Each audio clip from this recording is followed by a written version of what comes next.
As of February 28 this year, the New South Wales state government made what could be considered one of the biggest changes that could affect the property market. Today, I'm going to go through how these changes could affect you, where these changes come into force, should you buy, should you sell, what the coming election will do to these changes, plus so much more. So we have a lot to unpack. But before I do, if you're new to me, hi, I'm Nero. I talk about all things related to the Australian property market and the economy. So if that's of interest, hit that subscribe button. Apartment buildings of up to 6 stories, terraces and townhouses will be encouraged around 171 suburbs in New South Wales, with Sydney's North Shore including Willoughby, Mossman, Roseville and Pymble most affected by the changes. The Minns government's new policy aims to deliver 112,000 new homes by overriding council restrictions to allow terraces, townhouses and low-rise residential flats in areas currently zoned R1 or R2 and medium-rise apartments on R3 and R4 zoned land within 800 metres or 10 minutes walk of town centres and stations. Now, while 112,000 new homes sounds like a high number, it's actually nowhere near enough. Over 5 years, the reforms will provide just 1/3 of New South Wales' share of the Albanese's government's target of building 1.2 million homes by 2029, with Australia's biggest state aiming to build 377,000 homes in that time. So we need to build 377,000 homes. We're only building 112,000 homes. So what this means is that on a macro level, New South Wales will still have an undersupply of properties. However, when we look at on a micro level basis, which means looking at where these changes are actually going to come into force, are they a good thing or are they a bad thing? Well, as always, it just depends on where you sit. If you're someone who's thinking about buying a property in these areas where they're looking to increase supply, and if your aim is capital growth, then you might want to reconsider. Because remember, capital growth comes from demand being higher than supply. And if in these areas they end up building so many properties, and the key phrase there is if they end up building as many properties as the Minns government is planning on doing so, and I'll share with you in a moment another constraint that may stop the Minns government hitting that target. But again, if they end up building these number of properties, you could end up in a situation where certain pockets of certain suburbs around Sydney and regional New South Wales are oversupplied because they just end up building so many properties in those areas. Secondly, what you will see is that some of these suburbs will actually change in their nature.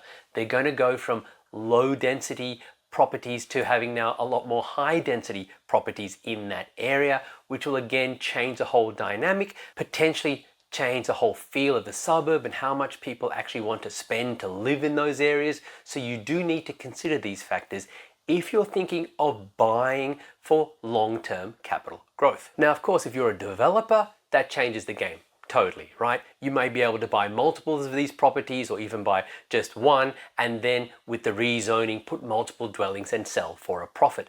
So it really depends on what your goal is and what you're trying to do. Now, if you're someone who already owns a property in these locations, then do you consider selling? Well, first you need to confirm whether your property is affected by these new changes. I'll go through some of the suburbs where these changes are coming into force shortly. But if it is, you might be able to then partner with your neighbor, potentially then sell your property as a development site to developers. So it does always matter where you sit. There's something else though to consider, because who's in favor of this and who's against this actually comes down to a few other factors. But before I go into that, let me now share with you some of the areas that are most affected by the Minns government's changes. Of the 171 centres, Sydney's North accounts for almost 1/3 of all those affected. 34 are on the North Shore, including 5 in Hornsby, 8 in Ku-ring-gai, 8 in North Sydney, 7 in Ryde, 3 in Willoughby, and 1 each in Lane Cove, Hunters Hill and Mossman. 9 are on the northern beaches, including Balgowlah, Dee Why, Forestville, Manly, Manlyvale, Mona Vale and Warringah Mall. 7 are in the Hills District, including Borkham Hills, Castle Hill and Kellyville.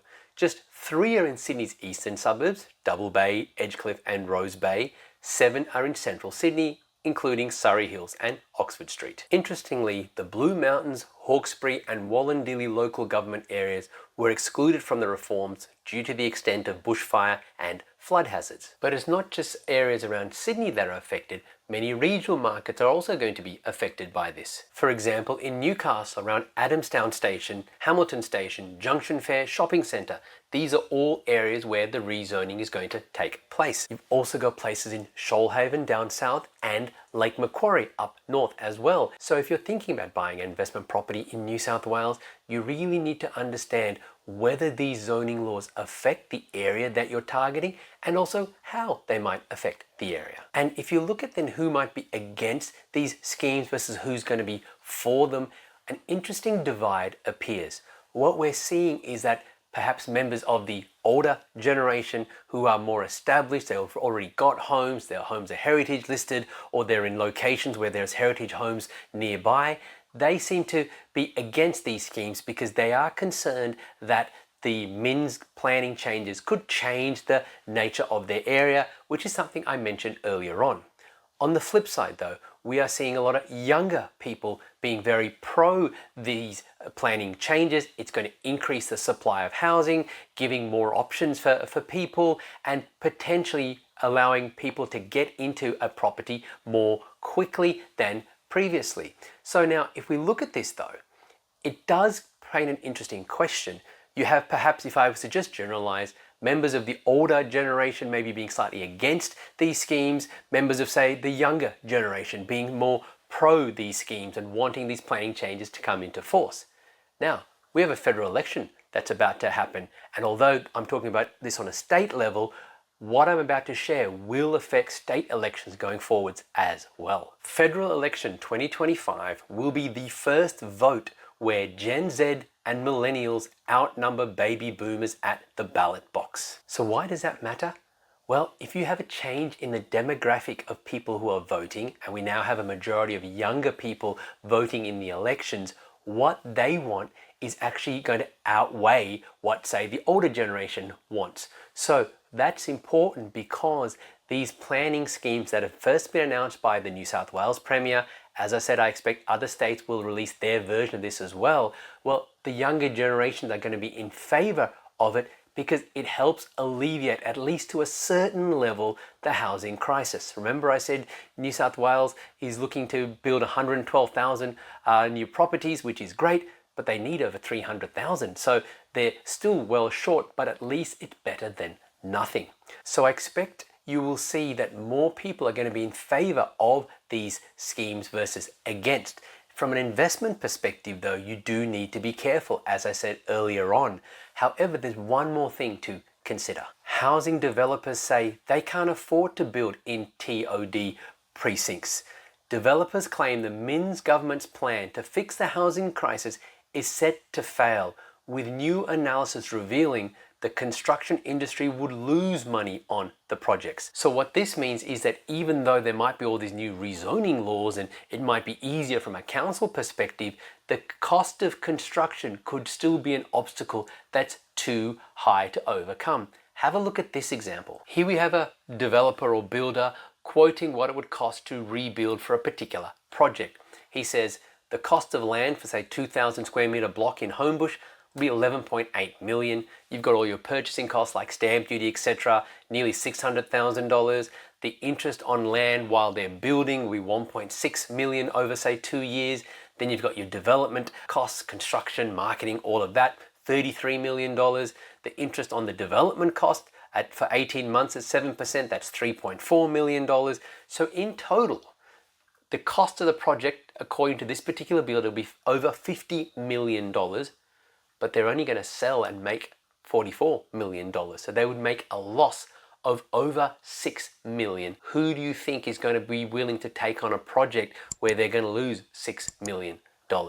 Right? Now, this is just one particular builder, but from my investigations, I do understand that many builders don't think these changes are going to necessarily be feasible, at least not en masse.